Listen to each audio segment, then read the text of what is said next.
Salom do'stlar, aziz tomoshabinlar. Bugun siz bilan juda muhim, har birimizga tegishli, ayniqsa keksa avlod vakillari uchun hayotiy ahamiyatga ega mavzuni muhokama qilamiz. Hozirda jamiyatimizda, ayniqsa keksalar orasida eski pasportlar endi haqiqiy emas. Naqd pulga kirish cheklandi, pensiyalar to'xtatildi degan gaplar juda ko'p tarqalmoqda. Bu gaplar rostmi? Agar rost bo'lsa, sizga nima qilish kerak? Agar sizda yoki yaqinlaringizda hali ham eski pasport bo'lsa, bu videoni oxirigacha diqqat bilan ko'ring. Birorta ham daqiqasini o'tkazib yubormang, chunki bu ma'lumot sizning bugungi va ertangi kuningizni hal qilishi mumkin. Hoziroq kanalimizga obuna bo'ling va bu videoga like bosing.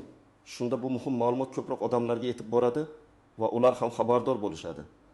Asosiy muammo keling, avval masalani tubdan tushunib olaylik. O'zbekistonda fuqarolik pasportlari tizimida oxirgi 10 yil ichida katta o'zgarishlar yuz berdi. Bu o'zgarishlar birdaniga emas, balki bosqichma-bosqich amalga oshirildi. Ilgari bizda barcha eslab turgandek ikki turdagi pasportlar bor edi. Biri ichki foydalanish uchun qizil rangli umumfuqarolik pasporti.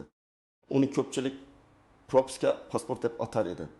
Chunki unda doimiy yashash joyi haqidagi ma'lumotlar qayd etilardi. Ikkinchisi esa xorijga chiqish uchun mo'ljallangan yashil rangli pasport edi. Bu pasportlar qog'ozli bo'lib, ularni qalbakilashtirish imkoniyati yuqori edi va zamonaviy xavfsizlik talablariga to'liq javob bermasdi. Hukumat global tendensiyalarga moslashish, fuqarolarning shaxsiy ma'lumotlari xavfsizligini oshirish, davlat xizmatlarini raqamlashtirish va shaxsni identifikatsiya qilish jarayonini yanada takomillashtirish maqsadida 2011 yildan boshlab biometrik pasportlarga o'tishni boshladi. Bu biometrik pasportlar ochiq ko'k rangda bo'lib, ichida chip joylashgan bo'lib, unda fuqaroning raqamli fotosurati, barmoq izlari kabi biometrik ma'lumotlar saqlanar edi. Bu birinchi jiddiy qadam bo'ldi.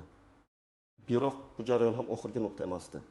Prezidentimizning 2002 yil 22 sentabrdagi O'zbekiston Respublikasi fuqarosining identifikatsiya kartasini rasmiylashtirish va berish tizimini joriy etish chora-tadbirlari to'g'risidagi farmoni PF 6035 son va boshqa tegishli me'yoriy hujjatlar bilan O'zbekiston Respublikasida fuqarolarning identifikatsiya kartalari, ya'ni ID kartalar joriy etildi.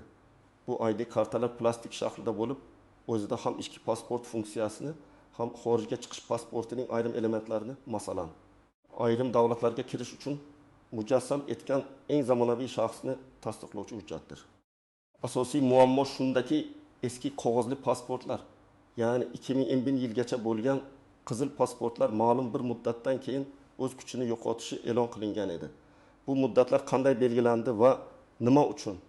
Hukumatning maqsadi barcha fuqarolarning ma'lumotlarini yagona, xavfsiz elektron bazada jamlash va identifikatsiya tizimini zamonaviy standartlarga moslashtirish edi. Bu jarayonning so'nggi bosqichlari hozirda amalga oshirilmoqda.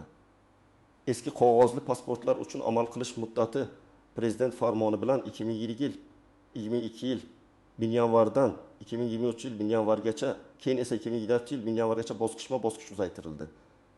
Ammo shunga qaramay, hozirda bu eski pasportlar rasman o'z kuchini yo'qotgan deb e'lon qilingan. Bu juda jiddiy oqibatlarga olib kelishi mumkin. Muhim bo'lgan jihatlar, kim xavotir olish kerak, kim xavotir olmasa ham bo'ladi. Keling, bu o'zgarishlar kimga ta'sir qilishini batafsil ko'rib chiqamiz. Bu sizning pasportingiz turiga bog'liq. Birinchidan, nima o'zgardi? Yuqorida aytganimizdek, Prezident farmonlariga muvofiq O'zbekiston Respublikasi fuqarosining 2011 yilgacha berilgan eski namunadagi qog'ozli umumfuqarolik pasporti 2024 yil 1 yanvardan boshlab haqiqiy emas deb topildi. Bu degani, ushbu sanadan keyin bunday pasportlar mamlakat ichida shaxsni tasdiqlovchi hujjat sifatida qabul qilinmaydi. Siz ularni bank operatsiyalarida, davlat xizmatlaridan foydalanishda, notarial idoralarda, sog'liqni saqlash muassasalarida, mulkni rasmiylashtirishda, hatto oddiy transportda harakatlanishda ham ishlata olmaysiz. Hatto oddiy uy-joy, kommunal xizmatlari uchun to'lovlarni amalga oshirishda ham muammolarga duch kelishingiz mumkin. Kim xavotir olish kerak? Biri, hali ham eski qog'ozli qizil rangli pasportga bo'lgan har bir fuqaro. Ayniqsa pensiya yoshidagi fuqarolar, chunki ular ko'pincha texnologiyalar bilan bog'liq yangiliklardan xabardor bo'lmasliklari yoki bu jarayonlarni murakkab deb bilishlari mumkin. 2. Biometrik pasport ochiq ko'k rangli olgan, lekin hali ham eski qog'ozli pasportini saqlab yurgan va uni muhim deb bilgan fuqarolar. Bu kam uchraydi, chunki biometrik pasport olganda eski pasport topshirilishi kerak edi, ammo ba'zi chalkashliklar bo'lishi mumkin. Sizda biometrik pasport bo'lsa ham, u ham vaqtinchalik hisoblanadi. 3. Biometrik pasportga ega bo'lgan va uning muddati o'tib ketgan fuqarolar. Biometrik pasportlar ham ma'lum bir muddatga beriladi, odatda 10 yil. Muddati o'tgan biometrik pasport ham haqiqiy emas hisoblanadi. 4. ID karta, identifikatsiya kartasi olgan, lekin hali ham eski biometrik pasportini asosiy hujjat deb hisoblagan fuqarolar. ID karta joriy etilgandan keyin biometrik pasportlar ham bosqichma-bosqich almashtirilishi kerak. Kim xavotir olmasa ham bo'ladi. 1. Amaldagi, ya'ni muddati o'tmagan biometrik pasportga ega bo'lgan fuqarolar. Siz xotirjam bo'lishingiz mumkin. Biometrik pasportingiz muddati tugamaguncha u ichki hududda amal qiladi. Lekin shuni unutmangki, biometrik pasportlar ham oxir-oqibat ID kartaga almashtirilishi kerak bo'ladi. Bu jarayon 2030 yil 1 yanvargacha to'liq yakunlanishi rejalashtirilgan. 2. ID kartaga ega bo'lgan fuqarolar. Agar sizda ID karta bo'lsa, siz zamonaviy identifikatsiya tizimiga o'tgan hisoblanasiz va barcha hujjat ishlaringizda uni bemalol ishlatishingiz mumkin. Siz uchun hech qanday xavotir yo'q. Keling, bu o'zgarishlarning pensiya yoshidagi insonlarning hayotiga qanday ta'sir qilishini aniq misollar orqali ko'rib chiqaylik. Misol, bir pensionerning pensiyasi 75 yoshli Opaxon Adolatova Buxoro viloyatining Olot tumanida yashaydi. Uning hali ham eski qizil rangli umumfuqarolik pasporti bor edi. Opaxon har oy pensiyasini bank orqali olardi. 2024 yil yanvar oyida navbatdagi pensiyasini naqd pulda yechib olish uchun bankka borganda, bank xodimlari uning pasporti endi haqiqiy emasligini aytib, unga xizmat ko'rsatishdan qonuniy ravishda bosh tortishdi. Opaxon Adolatova bu holatdan sarosimaga tushdi. Uning pensiya kartasiga tushgan pul turardi, ammo uni yechib ola olmagani sababli dorilarni sotib ola olmay, zarur ehtiyojlarini qondira olmadi. Bu uning sog'ligiga ham ruhan ham salbiy ta'sir qildi. Nima uchun? Chunki eski pasportlar endi shaxsni tasdiqlovchi hujjat sifatida qabul qilinmaydi va banklar buni qat'iy talab qiladi. Bu holatda Opaxon Adolatova darhol ID karta olish uchun ariza berish kerak edi. Misol 2. Mulkni rasmiylashtirish 62 yoshli aka-uka Mamudovlar Toshkent shahrining Chilonzor tumanida yashashadi. Ularning otasidan qolgan uy bor edi. Uni ukasi nomiga rasmiylashtirish uchun notariusga murojaat qilishdi. Lekin akasi Dilshod Mahmudovning hali ham eski qog'ozli pasporti bor edi. Notarius ularga hujjatlarni rasmiylashtira olmasligini, chunki Dilshod Mahmudovning pasporti haqiqiy emasligini aytdi. Notarius qonun bo'yicha haqiqiy bo'lmagan hujjat asosida operatsiya o'tkaza olmaydi. Bu ularning ishini to'xtatib qo'ydi. Ularni qayta xizmatlar markazlariga borishga va qo'shimcha vaqt hamda xarajatlarga duchor qildi. Bu kabi holatlar nafaqat oy-joy oldi-sotdisida, balki har qanday boshqa mulk bilan bog'liq ishlarda ham yuzaga kelishi mumkin. Misol, Ochiq sog'liqni saqlash va davlat xizmatlari 70 yoshli Gulnora Aya Navoiy viloyatida yashaydi. U sog'lig'i yomonlashgani sababli shifoxonaga yotqizish uchun keldi. Uning nafaqat eski pasporti bor edi, balki u pasportning muddati ham ancha o'tgan edi. Kasalxonaga yotish uchun hujjatlarni rasmiylashtira olmadi, chunki uning shaxsini tasdiqlovchi hujjat yaroqsiz deb topildi. Bu uning sog'lig'iga jiddiy xavf tug'dirdi, chunki zarur tibbiy muolajalarni o'z vaqtida ola olmay qoldi. Shoshilinch tibbiy yordamni hech kim rad etmasa ham, rejalashtirilgan davolash, jarrohlik amaliyotlari va kasalxonaga yotqizish uchun haqiqiy shaxsni tasdiqlovchi hujjat talab qilinadi. Shuningdek, Gulnora Aya o'zining mahalla va oilani qo'llab-quvvatlash bo'limidan moddiy yordam olish uchun borganda ham uning pasporti haqiqiy emasligi sababli arizasi qabul qilinmagan. Bu misollar shuni ko'rsatadiki, eski pasportni almashtirmaslik nafaqat qog'ozbozlik, balki kundalik hayotdagi eng muhim ehtiyojlaringizni qondirishda jiddiy to'siqlarga olib kelishi mumkin. Aytish joizki, O'zbekiston miqyosida hali ham millionlab fuqarolar, ayniqsa qishloq joylarida va chekka hududlarda eski namuna pasportlari bilan yuribdi. Hukumatning maqsadi ularni tezroq zamonaviy ID kartalarga o'tkazishdir. Shuning uchun bu jarayonni jiddiy qabul qilishimiz shart. Istisnolar, nozik jihatlar va yashirin tuzoqlar. Albatta, har qanday qoida va tartibda ma'lum bir istisnolar, o'ziga xos holatlar va e'tiborsiz qoldirilgan nozik jihatlar bo'lishi mumkin. Keling, ularni birma-bir ko'rib chiqaylik. Qaysi holatlarda eski pasportlar hali ham qisman amal qilishi mumkin. Bu savolga javob berishda juda ehtiyot bo'lish kerak. Chunki qisman amal qilishi degan tushuncha chalkashliklarga sabab bo'lishi mumkin. Aslida 2020 yil yanvardan boshlab eski qog'ozli pasportlar O'zbekiston hududida ichki hujjat sifatida rasman o'z kuchini yo'qotgan. Biroq ba'zi istisnolar quyidagicha talqin qilinishi mumkin. 1. Chet elda bo'lgan fuqarolar agar pensioner yoki boshqa fuqaro o'zining eski pasporti bilan chet elda bo'lsa va uning pasportining amal qilish muddati tugasa, u O'zbekistonning chet eldagi elchixonasi yoki konsulligiga murojaat qilishi mumkin. Elchixonalar vaziyatdan kelib chiqib, vaqtincha ID karta berish yoki O'zbekistonga qaytish uchun hujjat rasmiylashtirishda yordam berishlari mumkin. Ammo bu holat O'zbekiston hududida bo'lgan shaxslarga tegishli emas. O'zbekiston hududida bo'lsa, hech qanday istisno yo'q. Pasportni almashtirish shart. Nogironligi borlar, to'shaqda yotganlar yoki harakatlana olmaydiganlar. Bu juda muhim nuqta. Agar pensioner yoshi ulug'ligi, kasalligi, nogironligi tufayli davlat xizmatlari markaziga, xizmatlar markazlari yoki Ichki ishlar vazirligining migratsiya va fuqarolikni rasmiylashtirish bo'linmalariga migratsion idora bora olmasa, bu holatda davlat organlari tomonidan maxsus xizmatlar ko'rsatiladi. Buning uchun fuqaro o'zi yoki uning yaqinlari, masalan, farzandi, nabirasi, vasiysi xizmatlar markazlari orqali yoki to'g'ridan-to'g'ri migratsion idorasiga murojaat qilish kerak. Murojaatda fuqaroning sog'lig'i yoki harakatlana olmasligi haqidagi tibbiy ma'lumotnoma ilova qilinishi talab qilinadi. Migratsion idora xodimlari belgilangan tartibda fuqaroning yashash joyiga kelib, ID karta olish uchun zarur bo'lgan barcha jarayonlarni rasmiy olish, barmoq izlarini olish, hujjatlarni qabul qilish amalga oshirishi mumkin. Bu xizmat pullikmi yoki bepulmi? Odatda uyga chaqirish xizmati qo'shimcha to'lov asosida amalga oshiriladi. Ammo qonunchilikda belgilangan ayrim toifadagi nogironligi bor shaxslar uchun imtiyozlar nazarda tutilgan bo'lishi mumkin. Bu haqda aniq ma'lumotni mahalliy hokimiyat yoki migratsion idorasidan olish kerak. Bu imkoniyatdan foydalanishdan aslo tortinmang. O'ch. Eski biometrik pasportlar va ID kartalar orasidagi farq. Hozirda ko'pchilikda mavjud bo'lgan ko'k rangli biometrik pasportlar ham ichki hujjat sifatida cheklangan muddatgacha amal qilishi mumkin. Ya'ni agar sizning biometrik pasportingiz amal qilish muddati o'tmagan bo'lsa, hozircha u bilan davlat xizmatlaridan foydalanishingiz mumkin. Biroq shuni ta'kidlash joizki, ID kartalar universal hisoblanadi va kelajakda barcha xizmatlar uchun yagona kalit vazifasini o'tash kutilmoqda. Ular elektron imzo funksiyasiga ega bo'lib, ko'plab operatsiyalarni masofadan turib amalga oshirish imkonini beradi. Shuning uchun imkoni bo'lsa, biometrik pasportingizning muddati tugashini kutmasdan darhol ID kartaga o'tish tavsiya etiladi. Eski biometrik pasportlar ham tez orada to'liq o'z kuchini yo'qotadi. Bu jarayon bosqichma-bosqich 2030 yil yanvargacha amalga oshirilishi rejalashtirilgan.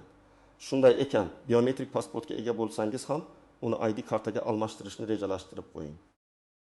E'tiborsiz qoldirilgan nozik jihatlar va yashirin tuzoqlar. Biri shoshilinch tibbiy yordam, hujjatlar bo'lmasa ham hech bir tibbiyot muassasasi fuqaroga shoshilinch tibbiy yordam ko'rsatishdan rad etishga haqqi yo'q. Bu qonun bilan kafolatlangan. Ammo yuqorida Gulnora aya misolida ko'rganimizdek rejalashtirilgan muolajalar, kasalxonaga yotish, sanatoriyga yo'llanma olish kabi holatlarda haqiqiy shaxsni tasdiqlovchi hujjat bo'lmasligi jiddiy muammo tug'dirishi mumkin. 2. Pensiya to'lovlari. Pasportning haqiqiy emasligi sababli pensiya to'liq to'xtatilib qolmaydi, balki unga kirish, uni olish cheklanadi. Ya'ni pensiya pullari bank hisobingizda saqlanib qoladi, lekin uni yechib olish yoki kartadan foydalanish uchun haqiqiy pasport, ya'ni ID karta talab qilinadi. Bu pensiya to'lovchilar uchun katta noqulaylik tug'diradi. O'tu, jarima va sanksiyalar. O'zbekiston Respublikasi Ma'muriy javobgarlik to'g'risidagi kodeksning 223 moddasida belgilangandek, fuqaroning pasportsiz yoki haqiqiy bo'lmagan pasport bilan yashashi, pasportni qasddan yaroqsiz holga keltirishi, shuningdek, uni yo'qotib qo'yishi ma'muriy javobgarlikka sabab bo'lishi mumkin. Dastlab ogohlantirish yoki minimal miqdorda jarima, bazaviy hisoblash miqdorining BHM 2 dan 3 baravarigacha, keyinchalik esa qayta sodir etilganda jiddiyroq jazolar qo'llanilishi mumkin. Pensiya yoshidagi insonlar uchun bu jarayon biroz yengillashtirilishi mumkin. Ammo qoidabuzarlik baribir qoidabuzarlik bo'lib qoladi. Jarima to'lashdan ko'ra hujjatni o'z vaqtida almashtirib olish afzal. Muddati o'tgan pasport bilan bank operatsiyalari aksariyati banklar nafaqat eski qog'ozli, balki muddati o'tgan biometrik pasport bilan ham hech qanday operatsiyani amalga oshirmaydi. Bu nafaqat pensiya, balki kommunal to'lovlarni to'lash, pul o'tkazmalari, bank kartasi bilan bog'liq masalalar, depozit ochish yoki yopish kabi barcha muhim xizmatlarga ta'sir qiladi. Hatto oddiy pul almashtirishda ham haqiqiy pasport talab qilinadi. 5. Vaqt va mablag' yo'qotishi. Pasportni o'z vaqtida almashtirmaganlik tufayli yuzaga keladigan har qanday muammo sizning qimmatli vaqtingizni va ba'zan qo'shimcha mablag'laringizni yo'qotishga olib keladi. Bir marta xizmatlar markazlariga borib hujjatni almashtirib kelish, keyinchalik turli xil muammolarni bartaraf etish uchun bir necha bor yugurib yurishdan ko'ra ancha osonroqdir. Bu holatlar shuni ko'rsatadiki, hujjat masalasiga yengil qarab bo'lmaydi. Har bir fuqaro, ayniqsa keksa avlod vakillari o'z hujjatlarining holatiga mas'uliyat bilan qarashlari va o'z vaqtida almashtirishlari shart. Amaliy maslahatlar nima qilish kerak? Xo'sh, aziz tomoshabinlar, agar sizda yoki yaqinlaringizda hali ham eski pasport bo'lsa, bu vaziyatda nima qilish kerak? Qanday qadamlar qo'yish lozim? Hech qanday sarosimalarga tushmasdan quyidagi aniq ko'rsatmalarga amal qiling. Bir qadam, pasportingizni tekshiring. Eng avvalo o'zingizning yoki oila a'zolaringizning pasportlarini tekshiring.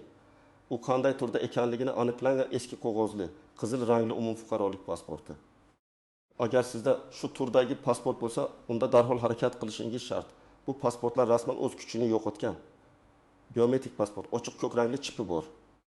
Agar sizda shu turdagi pasport bo'lsa, uning amal qilish muddatini tekshiring. Agar muddati o'tmagan bo'lsa, hozircha u amal qiladi, ammo uni ham tez orada ID kartaga almashtirishingiz tavsiya etiladi.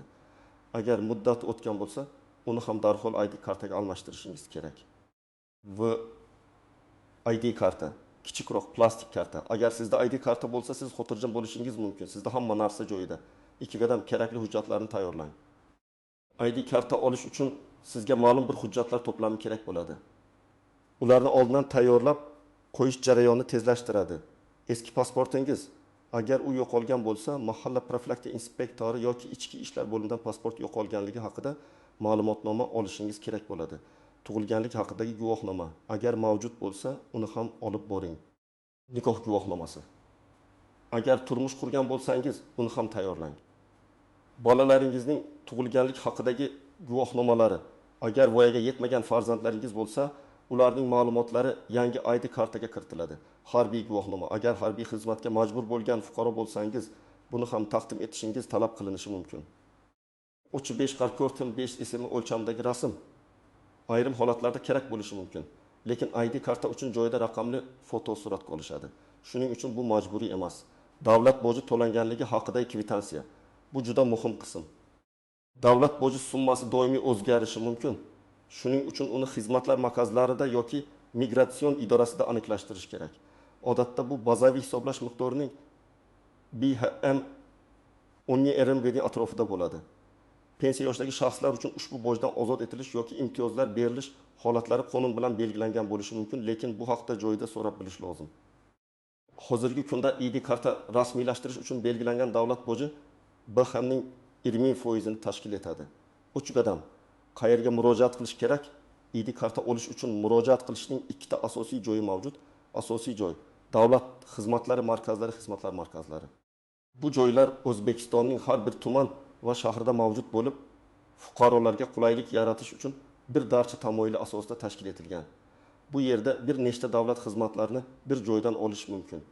Ko'pchilik uchun bu eng qulay variant. Muqobil variant Ichki ishlar vazirligining migratsiya va fuqarolikni rasmiylashtirish bo'linmalari migratsion idora. Siz to'g'ridan-to'g'ri bu bo'linmalarga ham murojaat qilishingiz mumkin. Biroq xizmatlar markazlari ko'pincha zamonaviy qulayliklarga ega va jarayon tezroq bo'lishi mumkin. 4 qadam murojaat jarayoni. Endi xizmatlar markaziga borganingizda nimalar qilishingiz kerakligini batafsil ko'rib chiqamiz. Xizmatlar markaziga boring. Kirishingiz bilan sizni elektron navbat tizimi kutib oladi. ID karta olish yoki pasport almashtirish xizmatini tanlab navbatga yoziling va navbat raqami ko'rsatilgan talonni oling. Navbatingiz kelganda maslahatchi xodimga murojaat qiling, vaziyatingizni tushuntiring va eski pasportingizni yoki biometrik pasportingizni ID kartaga almashtirmoqchi ekanligingizni ayting. Topshirishingiz kerak bo'lgan hujjatlarni taqdim eting. Xodim hujjatlaringizni ko'zdan kechiradi va ma'lumotlarni elektron tizimga kiritadi. Joyida sizning raqamli fotosuratingiz olinadi va barmoq izlaringiz olinadi. Bu biometrik ma'lumotlardir. Bu jarayon juda oddiy va og'riqsiz kechadi. Davlat bojini to'lang. Buni joyida xizmatlar markazidagi bank kassalari yoki terminallar orqali naqd pulda yoki plastik karta orqali amalga oshirishingiz mumkin. Barcha jarayonlar tugagach sizga hujjatni qabul qilib olish sanasi ko'rsatilgan kvitansiya beriladi. Odatda ID karta 10 ish kunda tayyor bo'ladi. Ba'zi hollarda texnik sabablarga ko'ra bu muddat biroz uzayishi mumkin. Agar sizga juda shoshilinch bo'lsa, tezlashtirilgan xizmat ham mavjud, lekin u odatdagidan qimmatroq bo'ladi. 5 qadam maxsus holatlar uchun. Nogironligi borlar yoki to'shaqda yotganlar uchun. Yuqorida aytib o'tganimizdek, agar fuqaro xizmatlar markaziga kela olmasa, u holda yaqinlari, farzandi, nabirasi, vasisi xizmatlar markaziga telefon orqali yoki shaxsan borib murojaat qilishlari kerak. Ular vaziyatni tushuntirib, tibbiy ma'lumotnomani taqdim etishlari lozim. Shundan so'ng migratsiya xizmatining mobil guruhi fuqaroning uyinga kelib, ID karta rasmiylashtirish bo'yicha barcha zarur xizmatlarni ko'rsatishi mumkin. Bu xizmat juda qulay va insonparvarlik tamoyillariga asoslangan. Chet elda bo'lganlar uchun, agar pensioner chet elda bo'lsa va uning pasporti haqiqiy emas deb topilgan bo'lsa, u O'zbekistonning chet eldagi elchixonalari yoki konsulliklariga murojaat qilish kerak. Ular ID kartani rasmiylashtirish jarayonida yordam berishadi va kerakli hujjatlarni qabul qilishadi. Qo'shimcha maslahatlar ertaroq bo'lishga harakat qiling. Odatda erta tongda navbat kamroq bo'ladi va ishingiz tezroq bitishi mumkin. Barcha hujjatlaringizni, ayniqsa tug'ilganlik va nikoh guvohnomalarini bir necha nusxada fotokopiya qilib olib boring, kerak bo'lib qolishi mumkin. Oldindan xizmatlar markazining ishlash vaqtlarini, telefon raqamlarini aniqlashtirib oling. Shuningdek, aniq qaysi hujjatlar kerakligini telefon orqali so'rab olish ham ortiqcha bo'lmaydi. Agar sizga biron bir sababga ko'ra xizmat ko'rsatishdan rad etishsa, albatta sababini so'rang va yozma ravishda asosli javob talab qiling. O'zingizning huquqlaringizni biling va himoya qiling. Sizda biron bir savol tug'ilsa, xizmatlar markazlari xodimlaridan to'liq va aniq javob olishga harakat qiling. Xulosa va yakuniy chaqiriq mana aziz do'stlar. Umid qilamanki, bu batafsil ma'lumot sizning barcha savollaringizga javob berdi va eski pasportlar bilan bog'liq vaziyatni to'liq tushunib oldingiz. Unutmang, eski qog'ozli pasportlar endi haqiqatan ham ichki foydalanish uchun o'z kuchini yo'qotmoqda va bu sizning pensiyangizni olishdan tortib davlat xizmatlarlariga jiddiy ta'sir qiladi. Bu shaxsiy erkinligingiz va qulayligingiz uchun juda muhim qadamdir. Shu sababli kechiktirmasdan bugunoq harakat qiling. Zero kelajak uchun xotirjamlik va barqarorlik, shuningdek davlatimiz tomonidan yaratilayotgan zamonaviy imkoniyatlardan foydalanish sizning qo'lingizda. Ertangi kunga ishni qoldirmang, chunki ertaga yanada ko'proq muammolarga duch kelishingiz mumkin. ID karta bu nafaqat pasport, balki raqamli kelajak sari qo'yilgan ilk qadamdir. Bu videodagi ma'lumotlar siz uchun foydali bo'lgan bo'lsa, albatta videoga like bosing. Kanalimizga obuna bo'lishni unutmang. Shunda kelgusida ham siz uchun foydali bo'ladigan bunday ma'lumotlarni o'tkazib yubormaysiz. Va albatta fikrlaringizni, savollaringizni yoki o'z tajribangizni izohlarda yozib qoldiring. Sizning savollaringiz bizga keyingi videolarni tayyorlashda yordam beradi. Tajribangiz esa boshqa odamlarga ham yo'l ko'rsatadi. Sog' bo'ling, omon bo'ling va hujjatlaringizni doim tartibda saqlang.